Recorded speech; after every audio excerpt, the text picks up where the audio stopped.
আমরা উঠে চলেছি। আর এখানে অনেক বাঁদর দেখতে পাবেন। এই বাঁদরগুলো খুবই শান্ত স্বভাবের, এদেরকে কেউ এসে ছেড়খানি করবেন না, তাহলে আপনাকেও কিছু করবেন না। আমরা এবার সাই বাবার যে মিউজিয়ামটা রয়েছে সেই মিউজিয়ামের দিকে এগিয়ে চলেছি, দেখানোর চেষ্টা করব।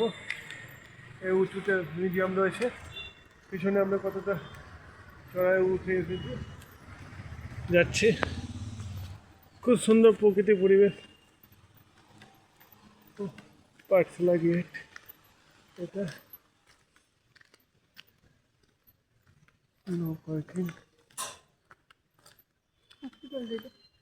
শ্রী সত্যসাই সেন্ট্রাল ট্রাস্ট এটা।